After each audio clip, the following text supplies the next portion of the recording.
Graças a Deus, que a paz do Senhor Jesus Cristo esteja com você, sua família. É um prazer mais uma vez estarmos juntos. E hoje eu vou fazer o comentário de mais uma de nossas lições da Escola Bíblica Dominical da classe dos jovens.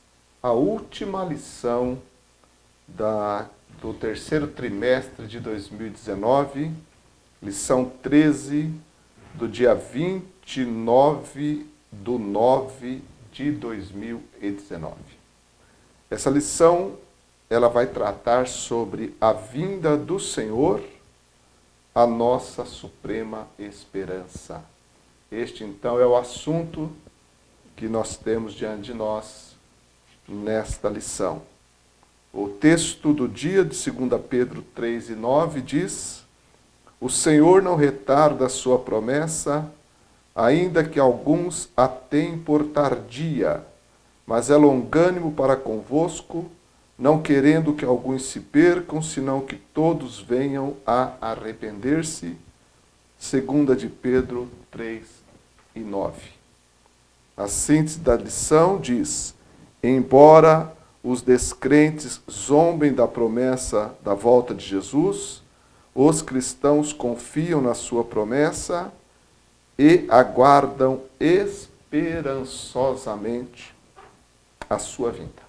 Então, este é o assunto, a volta do Senhor, a suprema esperança que todos nós temos. Texto bíblico da lição 2 de Pedro, capítulo 3, versos 1 a 10. Essa lição traz no seu primeiro tópico aqueles que zombam da vinda de Cristo. Segundo tópico, a certeza da vinda de Jesus. E por último, preparando-se para a vinda do Senhor. Então nós já, olhando para o texto bíblico da lição, nós já vamos encontrar que o apóstolo Pedro está exortando o ânimo dos cristãos. Esse é o propósito dele. Nós já encontramos isso no verso 1 e no verso 2. Ele está exortando o ânimo dos crentes, e para essa exortação, para esse ânimo que ele quer injetar nos crentes, o instrumento que ele vai usar é a palavra de Deus. A palavra de Deus, que Pedro refere-se aqui à palavra dos profetas e à palavra dos apóstolos. Essa é a forma de Pedro referir-se às Escrituras Sagradas no sentido de confiabilidade. Aquilo que os profetas falaram, que se cumpriram cabalmente, e também a mensagem dos apóstolos do Senhor Jesus. Então, o próprio apóstolo Pedro, ele fala que na formação das Escrituras, ele diz que nenhuma profecia da Escritura ela é de particular interpretação. Mas homens santos falaram inspirados pelo Espírito Santo. Nós já vimos isso nas aulas anteriores. Então, as Escrituras, elas foram inspiradas por Deus. Profetas, ou aqueles que escreveram as Escrituras Sagradas, estiveram sob o Espírito Santo. E Pedro, ele enfatiza muito essa verdade, no sentido de que os seus ouvintes, os seus leitores, pudessem confiar plenamente na palavra de Deus, nas Escrituras Sagradas. Então, mais uma vez, ele recorre à palavra, recorre às Escrituras dos profetas, à mensagem apostólica, para que, através delas, das Escrituras, os irmãos pudessem ter o seu ânimo fortalecido. E isso acontece mesmo quando nós nos dirigimos à palavra de Deus, vamos a ela, nós meditando nela, o ânimo ele é renovado. Isso é muito bom. Então, seria prudente que todos nós tivéssemos a boa prática de meditar na palavra de Deus. Meditar, não apenas ler, embora seja uma bênção ler as Escrituras, mas ler meditando, alimentando a alma, trabalhando a mente e o coração com a palavra de Deus. Essa meditação resulta em benefícios e ânimo fortalecido. Então Pedro enfatiza isso. Por quê? Porque justamente quando ele fala da palavra de Deus, lá no capítulo 1, verso 19 da segunda epístola, ele diz que a palavra dos profetas é como a luz que alumia no meio das trevas ou em lugar escuro até que a estrela da alva apareça. Então é essa luz bendita, essa luz maravilhosa, a luz da palavra de Deus, que Pedro incentiva os irmãos a recorrer a ela, como nós também claramente devemos recorrer. Novamente, usando o apóstolo Pedro, ele diz que nós fomos gerados pela palavra, regenerados pela palavra de Deus. Então, a mesma palavra que nos regenera é a palavra que nos inspira esperança na volta do Senhor. É ela mesma.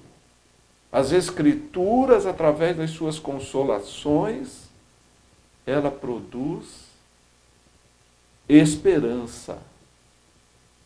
E a maior das esperanças de um nascido de novo, de um regenerado, a maior das esperanças é com relação à volta de Jesus. O apóstolo Paulo disse que ela é a bendita esperança. Essa é a esperança maior do crente, a esperança da volta do Senhor. E mais uma informação que Pedro dá a todos nós é que essa esperança seria atacada nos últimos dias. Está aí no texto bíblico básico da lição, os versículos 3 e 4. Então, se nos últimos dias a esperança seria atacada dessa forma, é porque ela ainda estaria viva no coração do crente. Na verdade, no coração do verdadeiro crente, o Espírito Santo mantém acesa a chama da esperança em relação à volta do Senhor Jesus. Ou vinda, né? Segunda vinda de Jesus. Nós esperamos. O Espírito Santo, ele renova em nós essa promessa das Escrituras Sagradas, registrada nas Escrituras Sagradas. E no coração do crente verdadeiro, a esperança está viva. E ela vai ser atacada, como ela está sendo atacada nesses últimos dias. Agora, quem está escrevendo essa segunda epístola é o mesmo apóstolo Pedro, o Simão Pedro, aquele que foi testemunha, o apóstolo de Jesus, ou um dos apóstolos de Jesus, que foi testemunha da primeira vinda ele fez parte do seleto grupo dos 12, dos primeiros seguidores de Jesus Cristo. Ele esteve com Jesus. Ele ouviu as palavras de Jesus. Ele ouviu as promessas de Jesus com relação à sua volta, ao seu retorno. Ele ouviu também dos anjos, ali no Monte das Oliveiras, quando Jesus desapareceu naquela nuvem. Ele estava ali e ele ouviu dos anjos a promessa de que Jesus voltaria. Então, ele foi testemunha da primeira vinda, testemunha ocular. Ele viu. Ele faz questão de falar sobre isso na sua segunda carta, no capítulo 1, verso 16. Ele dá o seu testemunho com relação à vinda do Senhor Jesus, que ele presenciou. E esse mesmo apóstolo, ele tinha convicção plena de que o Senhor voltaria, como voltará. Por isso, ele escreve alicerçado nas Escrituras, e claramente também na sua própria experiência de vida, seu próprio testemunho pessoal, a sua fé abalizada, a sua fé alicerçada na promessa do Senhor. Ele ensinava, portanto, sobre a volta do Senhor. E nós temos isso no capítulo 3 da sua segunda carta, versos 9 e 10. Então, pensando com relação a esse sinal dos últimos dias, que diz respeito aos zombadores, escarnecedores em relação à vinda do Senhor,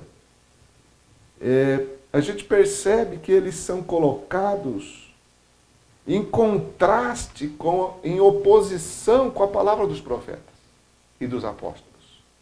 Uma vez que as Escrituras afirmam que o Senhor vai voltar, os escarnecedores ou zombadores, ao zombarem disso, ao questionarem isso de forma a duvidar, a descrer, a ridicularizar, eles então são colocados em oposição à verdade de Deus.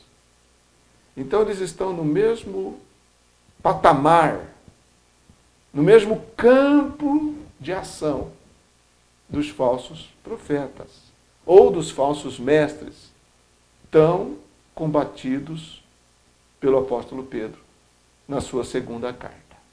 Eles fazem parte do mesmo grupo. Como diz um ditado popular, são farinha do mesmo saco.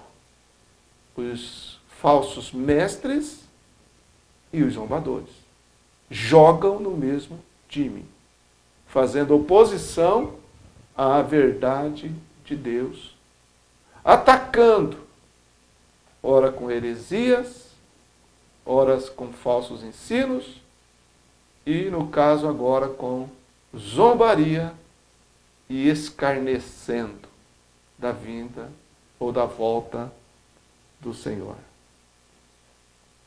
Eles são também, como os falsos mestres, uma vez que eles estão na mesma categoria, eles são dominados pelos seus desejos pecaminosos. O verso 3 do capítulo 3 mostra isso.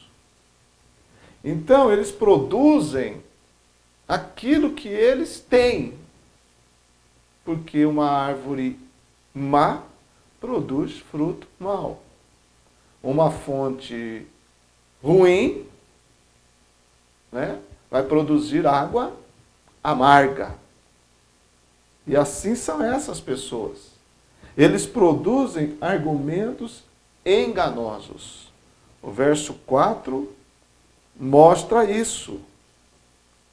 Eles vão dizer que desde que os pais dormiram, todas as coisas permanecem como desde o princípio da criação. Então, onde está a promessa de sua vinda? Esse é o argumento dos zombadores. dos escarnecedores.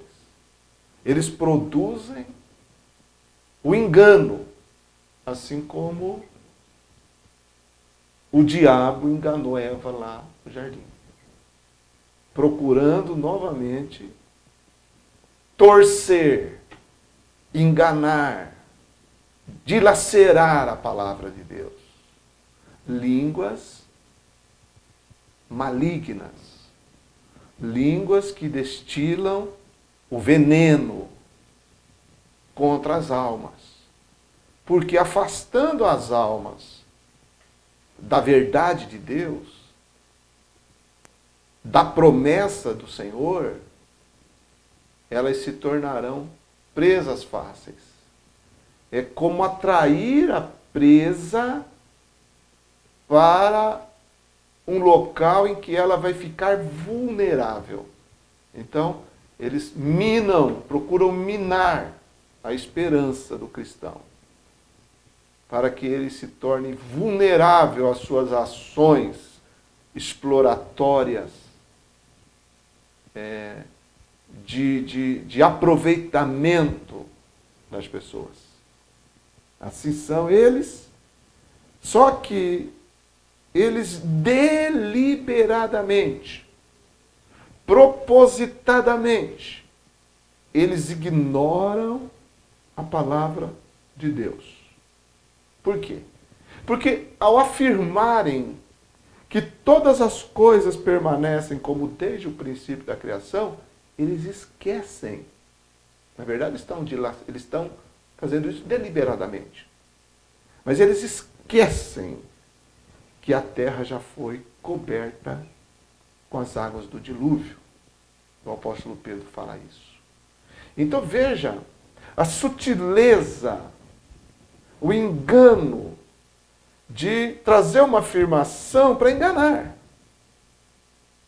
Desde que os pais dormiram, tudo permanece como desde o princípio da criação. Não permanece não. O que nós vivemos hoje é um mundo já modificado pelas águas do dilúvio. Já houve uma alteração.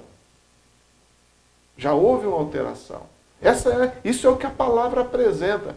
Mas eles querem levar as pessoas a acreditarem que estão falando a palavra de Deus. Então, eles não se alinham à verdade de Deus. Não se alinham às Escrituras. Porque as mesmas Escrituras que eles querem usar e distorcendo para prender as almas, essas mesmas Escrituras afirmam que já houve um julgamento de Deus. Me refiro ao tempo de Noé e o dilúvio registrado em Gênesis capítulo 6 a seguir. Um julgamento de Deus já houve, já aconteceu.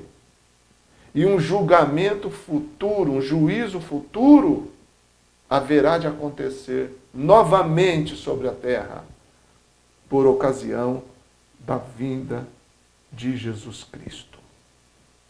Agora, os escarnecedores ignoram isso propositadamente, porque eles não querem, na verdade, se confrontarem com qualquer possibilidade, ou não querem admitir qualquer possibilidade de uma prestação de contas um dia. A prestação de contas a Deus um dia, que todos haveremos de fazer. Eles não querem isso. Por isso eles fogem e procuram ignorar qualquer possibilidade disso que as Escrituras afirmam que vai acontecer.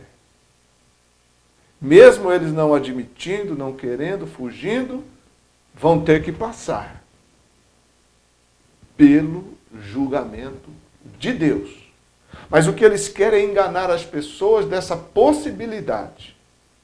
E quão lamentavelmente nós vivemos num tempo de apostasia tão grande porque muitos estão apostatando da fé, tendo apenas uma visão puramente natural, humanística, carnal, terrena das Escrituras, e muitos já não estão se conformando mais com a palavra, e alguns até dizem que chegaram à conclusão que a sua fé que tinham não era aplicável na realidade.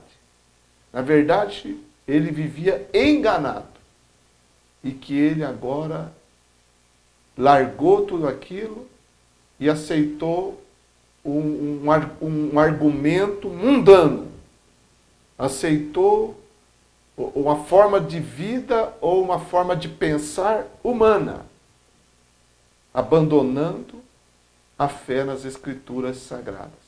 Nós vivemos isso. Líderes, pessoas que tinham certo destaque evangélico, mas que agora aderiram para o outro lado do abandono das Escrituras.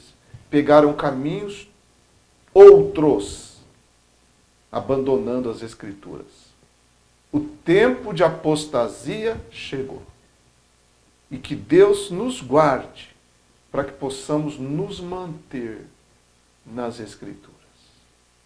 Embora nós possamos não entender tudo, e claramente não entendemos, mas aquilo que nós não entendemos não nos fará abandonar a fé na revelação de Deus na sua palavra. É isso que os escarnecedores querem, é isso que o espírito que domina esse mundo quer e está conseguindo na vida de muitos, que infelizmente vão servir de exemplo de apostasia para outros andarem nos seus mesmos passos. Porém, aquele que tem o selo de Deus vai permanecer firme na verdade de Deus. Na verdade de Deus. Que os teus pés, querido aluno, professor, você que está ouvindo assistindo essa aula, que os seus pés estejam firmados na rocha, que é Cristo e a sua palavra. E não se deixe iludir por pensamentos humanistas, seculares e até mesmo de uma sabedoria diabólica, terrena, animal, como diz o apóstolo Tiago. A certeza da vinda de Jesus, portanto, é enfatizada nessa lição, e nós, apesar da existência e da ação dos zombadores, nós, Igreja de Cristo, manteremos, reforçaremos a nossa esperança na bendita promessa da volta de Jesus. Porque, segundo o que Pedro escreve, essa promessa inclui a fidelidade de Deus. Ela está vinculada. Nela está a fidelidade de Deus. Deus é fiel, registrou na sua palavra e vai cumprir. Essa promessa se cumprirá porque Deus é fiel, Jesus é fiel e a palavra se cumprirá. Também nessa promessa nós temos aí a longanimidade de Deus. Porque Deus está dando tempo para que haja arrependimento. Olha a misericórdia de Deus. A longanimidade de Deus, aguardando pacientemente o arrependimento de muitos, para que possam desfrutar também dessa gloriosa promessa. Mas os zombadores, como instrumentos do diabo, procuram afastar as pessoas dessa longanimidade de Deus. Eles não conseguem ver a longanimidade de Deus, que está dando tempo para o arrependimento. E no engano estão passando o tempo da vida e fatalmente poderão chegar ao final dela sem esperança alguma e perdidos eternamente.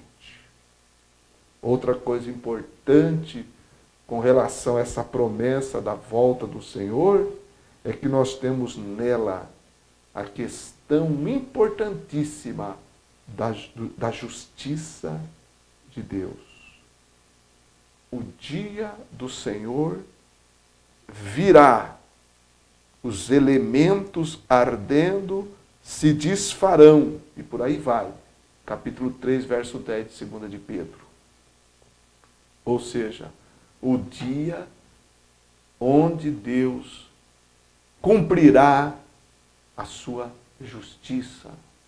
Paulo fala a ira, o dia do Senhor, o dia do julgamento, da prestação de contas, o dia em que desencadeará os eventos futuros em que aqueles que preferiram desobedecer o Evangelho, zombar dele e por aí vai, estarão debaixo da justiça de Deus. Não da justiça de Deus em Cristo, mas da justiça de Deus pelos pecados não arrependidos e não perdoados dos homens.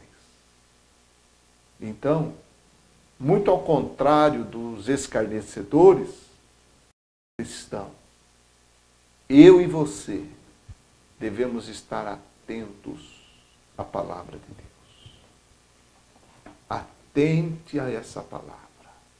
Não dê ouvidos aos apóstatas, zombadores e falsos mestres. Sejamos vigilantes, sóbrios. A sobriedade espiritual de não sermos embriagados, não entrarmos nas bebedeiras e glutonarias do mundo, com as suas filosofias vãs, com os seus conceitos vãos, com a sua forma de viver vã, no pecado e simplesmente na satisfação do ego, do prazer do ego humano. E muitos se embriagam com isso e, ao defenderem o homem, ignoram e até mesmo rejeitam a Deus. Sejamos sóbrios, porque a igreja não é do mundo e aqui não ficará. E por último, anelando constantemente, desejando ardentemente a volta do Senhor. Como disse Paulo, Maranata. João termina o livro do Apocalipse, o último livro da Bíblia, com essas palavras. E com elas eu quero também terminar a nossa reflexão nesta aula. Jesus disse no capítulo 22, verso 7 do Apocalipse: eis que presto venho. Bem-aventurado aquele que guarda as palavras da profecia deste livro. E no capítulo 22, novamente, verso 20, está escrito: aquele que testifica estas coisas diz: certamente cedo venho. Amém? Ora vem, Senhor Jesus. Que esta esperança esteja no teu coração. E se não está ainda, renda-se a Cristo e creia nele para que você tenha a mesma esperança. Deus abençoe.